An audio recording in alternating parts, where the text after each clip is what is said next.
Hello and welcome to another edition of Osceola Outtakes, where the Osceola recruiting staff, comprised of Charles Fishbein, our Osceola recruiting analyst, and former FSU Seminole offensive lineman and Osceola football analyst Mark Salva and myself, take a look at the highlight video of three of Florida State's top offensive line prospects, including Tristan Lee, who has Florida State in their top 15, in his top 15, Rod Orr, and uh, Jacoby Jackson. A couple of things. The update. The last time that we did a Osceola outtakes for the offensive line, we talked about a kid named Garner Langlow from Trinity Catholic High School in Ocala.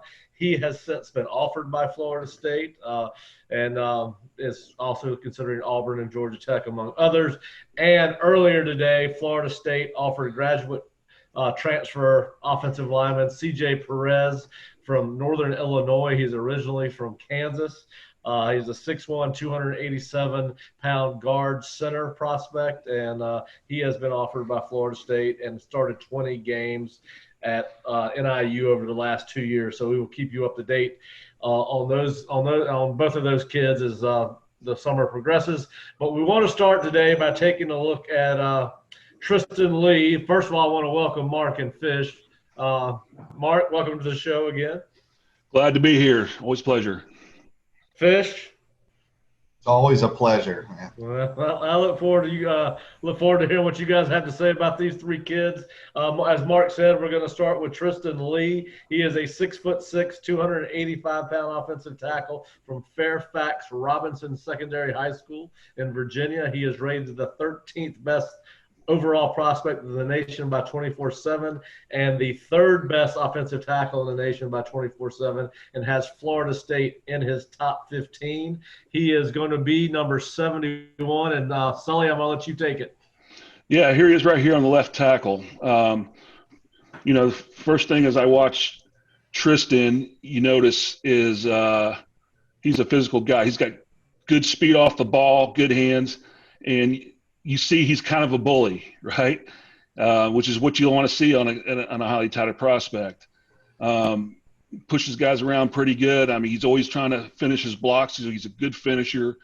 And what enables you to do that is foot speed. So I really like his foot speed. He's able to stay in contact with guys. Here he is pass protecting. And, what I like about this right here is if you notice his feet never really come together. He stays in a good base, punches his hands inside, and that little bit right there, that's not a small thing right here. When the guy comes back inside, how he redirects and fights pressure with his inside. What tends to happen with a lot of high school kids is when a guy pushes back inside, they tend to not fight pressure and let guys inside, and they kind of turn their hips. And he fought the pressure, which tells me he understands leverage. So I really like that. Here he is playing defense. So he watches speed off the ball, uses his hands well, separates, makes the tackle. It's a no-brainer. This kid is a major prospect. If I had to say some things he needed to work on, he lets guys get into his chest a little too much because he's bigger and stronger and better athlete than everybody else. He can kind of get away with it. You watch some of the guys he goes up against, they're not just gigantic guys, right? Good stance. Look at his flexibility. He's okay. It's not great in his bend, but he's pretty good. That's right off the. I mean, he's a 5-star guy. You can see why that would be because everyone you see him finishing blocks like that, taking guys to the ground. Fish, what do you got? Yeah, I say the same thing. I liked his lateral quickness. He can set the edge and then come back inside. He doesn't lose leverage or balance.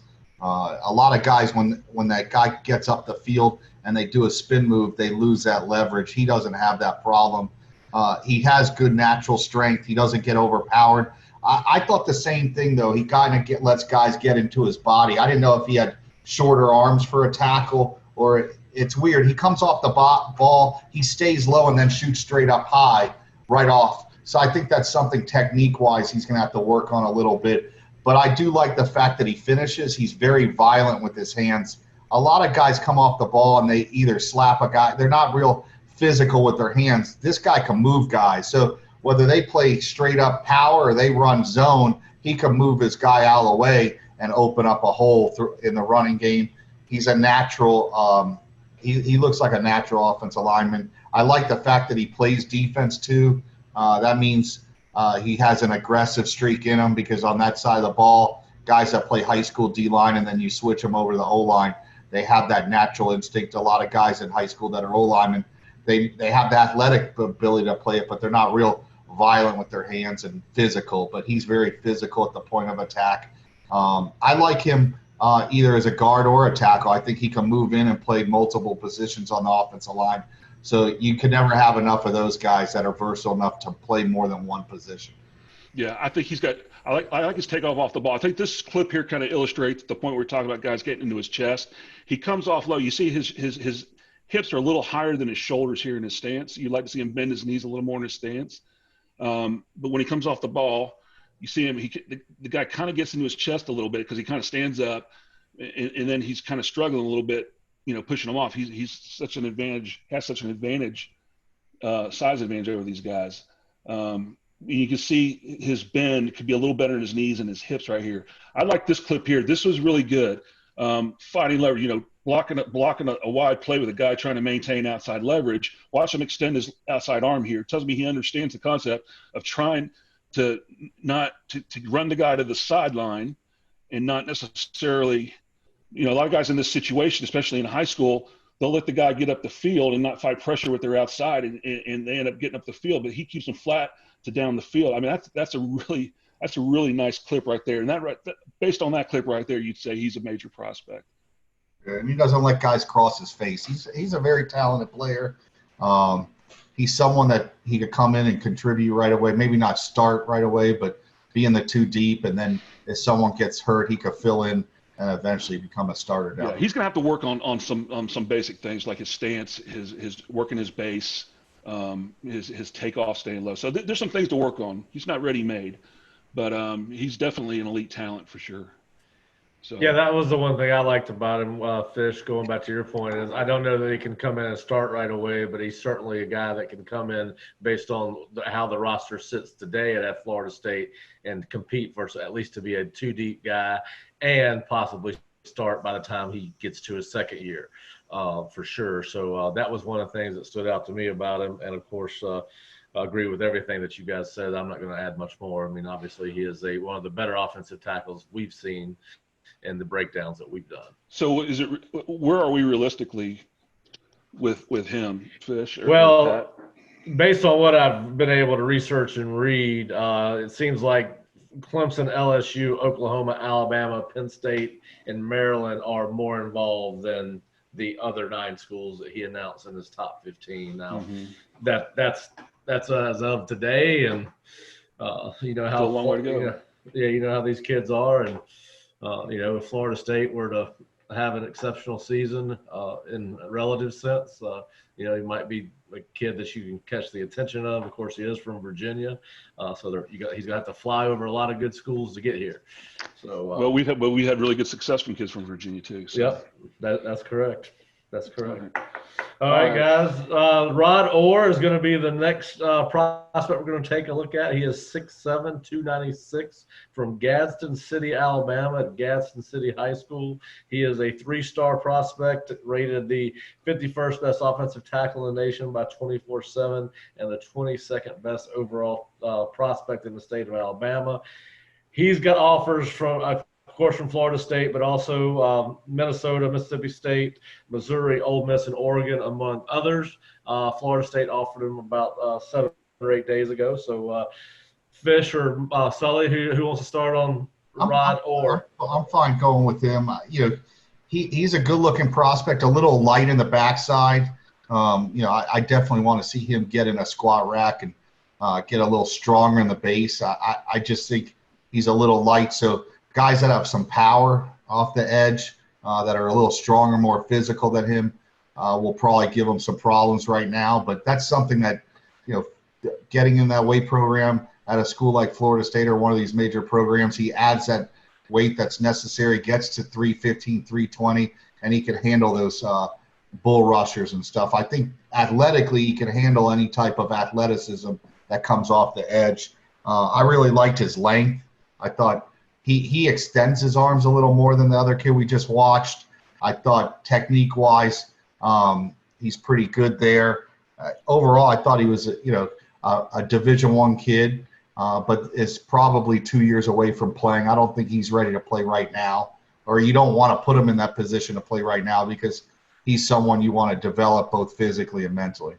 Yeah, just for our subscriber, he is number 71 lined up at right tackle most of the time. But Sully, what were your thoughts on Rod Orr? All right, I love this kid. I want to tell you, I love his length. I love his foot speed. He's got better foot speed than the kid we just looked at. His feet are faster, right? I think he is an elite, big, long athletic talent. All right. He's raw as can be. He's a little stiff in the ankles, but it's not something that scares me. I wanted to freeze this clip because I love this clip right here on the goal line. This to me told me a lot about him. So you got a defensive end that's in an inside technique on the goal line, right? So his shoulder's on his inside shoulder right here. First of all, I love his stance. I love the way his knees come in on his stance and how compact he looks. I call those power angles. You see, his butt is a little lower than his shoulders, which tells me he's on a little bit of an incline in his stance right there. But he's got his knees in tight, and that's power going to the center of his core, right? And so then I watched this takeoff. I want you to watch the speed of his takeoff, how he gets his hat to the inside, and when he gets it in here, he powers through it and gets the guy's shoulders turned right off the bat. That tells me he has elite hat speed coming off the football. And, I mean, I love this clip right here. Boom, boom. See the guy's shoulders immediately turn right there? I mean, he made contact on 2 steps. He's got fast feet. He's got fast feet. When I teach offensive linemen, the first thing we do is we get on a sled and we try to make contact on the second step because of this outcome right here, right? When you make contact, when your foot hits the ground and you make contact when that second step hits the ground, you get half speed and you get that kind of reaction right there. And then I like the talking right after, like, I just punked you, kid. I love that. His length is really good. He's athletic.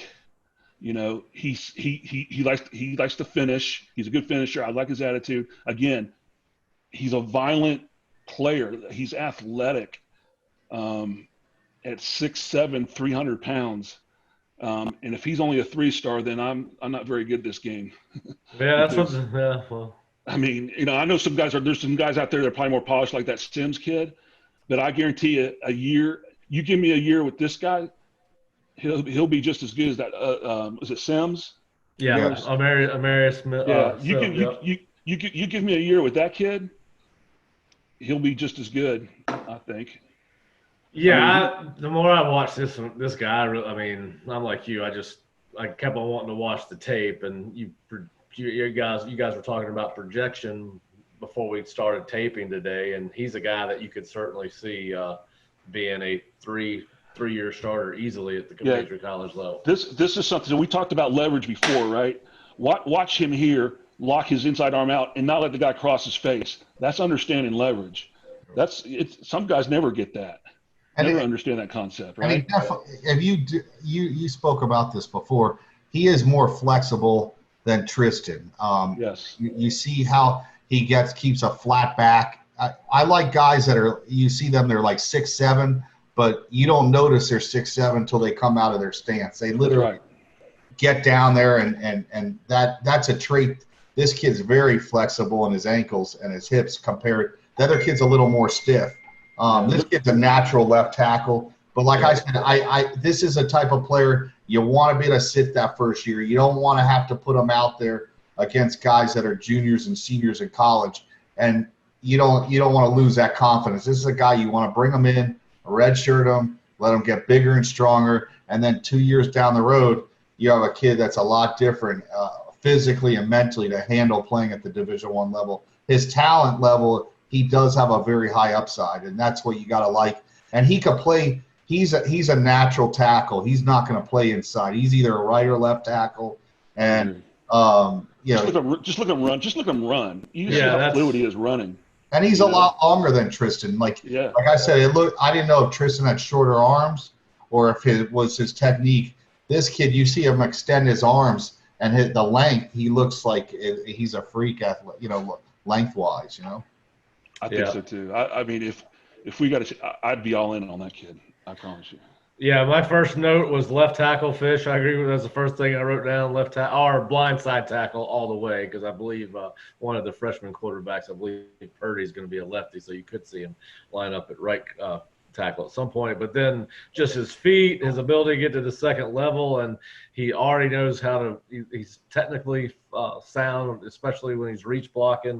Like Mark said, the fluidity with which he runs with. Was very impressive, and a guy that I like more and more the more I watch him, and a guy that obviously hopefully Florida State will be able to continue to make some inroads with, since they're about as close as any of the schools that he is considered to be high on at this point in his recruitment. So another good find by the FSU staff late in the process on a 2021 kid. That's for sure. I mean, the good thing is like he's violent. Tristan's violent, he's violent. They're bullies. I mean, and you want that in the high school offensive lineman, obviously. Yeah, my second note on Orr was physical. That was right after left tackle. So I agree with you. You guys are hitting all the points that I don't even have to say anything. This is awesome. I just agree with you. I just agree with you guys. All right. Well, the third and last young man we're going to talk about today has also gotten an offer recently by Florida State. Jacoby Jackson from Arlington, Texas, Mansfield Summit High School. He is 6'6", 320. He is rated a 3-star by 24/7, who also have him ranked as the 88th best offensive tackle in the nation and 152nd best overall prospect from the state of Texas. His offer list includes Arizona, Baylor, Boise State, TCU, Utah, Cal, and Duke, among others. He does not have offers from Texas or Texas A&M at this point. But anyway, guys, kind of a different kid than the other two, but plays tackle. But Mark, we'll let you start on him. Yeah, so you see a big difference. Two kids we just saw, you see a big difference in foot speed, right? So he's not – his feet are not quite as fast as those other two. He's a big guy. He's got good speed. I don't know about his strength. And he's a little high. He's a little lacking in the flexibility side of things. Now, the things he does do well is he's got really good hands. He stays after him is pretty good. He's a big body. He's a mauler, I think is the way I would describe him. A space eater. I think he's probably going to end up inside. I would think. He's going to struggle blocking elite defensive ends at the level that we play at, playing tackle. That's just my opinion. That's not here there, but he is a big body that can get in the way. He's got good hands, and I'll tell you some things that kind of stick out too is sometimes you can just watch kids and know they have some good football intelligence. I think this kid plays with some good football intelligence, and just some indicators of that. Something like this, he redirects well. He's always playing with his pads square. He's got good hands. He looks like he's trying to do what he's coached to do. Just things that to me look like he's got some good football IQ in him. So he'll be a kid that can be coached, I think, just watching a little bit of this film. But he's probably gonna have to end up inside, I'm thinking. Yeah, that was the first note I wrote. Especially I watched Leonore and then Jackson in that order, and the first thing I said after watching the first two was that he looks, compared to the other two, like he would belong inside, playing inside of those two guys. But obviously a huge kid who is not as athletic as the other two, but certainly is a physical dominant run blocker. Fish, what are your takes on Jackson? My first note, and that's why I was kind of chuckling inside. I see the kid as an interior lineman, more of a guard than a tackle. He could maybe play on the right side. I just don't think he's athletic enough to, like the other two guys, to play left tackle. My biggest concern with this kid, like so many Texas kids, and you're watching this film, he's so much more physically developed than the guys he's going against, and he's already looks almost maxed out physically. I'm not saying he can't trim up, but what you see, he's 320 right now. How much bigger is he going to get?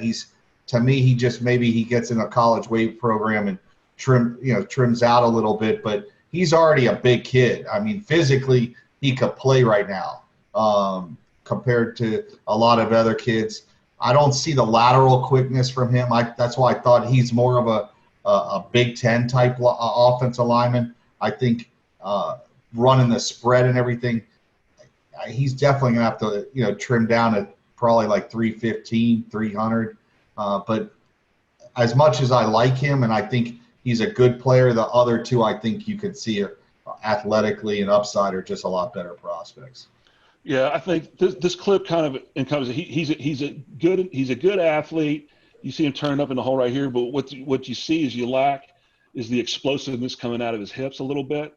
You'd like to see a kid come around here and just unload a guy. He just kind of puts his hands on him and just kind of runs to him. But that kind of happens when he's coming out of his stance too. Is that hip explosion, that takeoff, that quick hip pop that you see a lot of guys have. I'm not sure he has that. But like I said, he's a space eater. He can he mauls guys, and he can get his body in position to lean on him and use his size and strength to be an effective blocker. I mean, he's not. I wouldn't put him in the same category as those other guys in terms of talent, but he's a prospect. He's a down the line prospect. Probably ends up inside. I'd like to see a little more violence out of his hands. I think when he hits guys, I don't see that pop that you saw with the other two guys. Like some guys, they get that initial contact. They move a guy, and they either stop their feet, the D lineman, or they shake them. He seems to just kind of, like most high school guys, just kind of lean into somebody and get on him, and he's so much bigger and more physical than him that he takes him out of the play. That's something in college that he won't be able to get away with when he's playing against somebody that's just as athletic, just as strong, and as physical. He's going to have to get a little more violent with that initial first step off the ball in his hands and be able to move a guy and shake him, where the other two guys seem to have that in him, where he doesn't have as much as that right now, at least. Yeah, I think that's right. Well, Fish, let me ask you one more question before we go. FSU did a virtual tour with Houston graduate transfer offensive tackle Jared Williams earlier this week. Based on what you're hearing, it's down between Florida State and Baylor. Have you heard anything else? And have you had a chance? There's some talk about like Miami being in there, but with Miami taking Isaiah Walker, I think scholarship-wise they're close to maxed out. But from what I've heard, it's down to Baylor and Florida State. I believe he's from the state of Texas, so he is. Always have the concern of him wanting to play close to home and not that long-standing relationship with the coaching staff that's at Florida State. Well, they've offered two. They've offered now C.J. Perez and Jared Williams as transfer offensive linemen. Williams would obviously be a tackle, and Perez would be a guard or center. So they are definitely trying to shore up some holes. But, guys, I appreciate you taking the time to watch film on Lee, Orr, and Jackson, and we will keep you guys up to date, our subscribers, on what's going on with these three kids. And, of course, we'll be back again next week with another edition of Osceola Outtakes.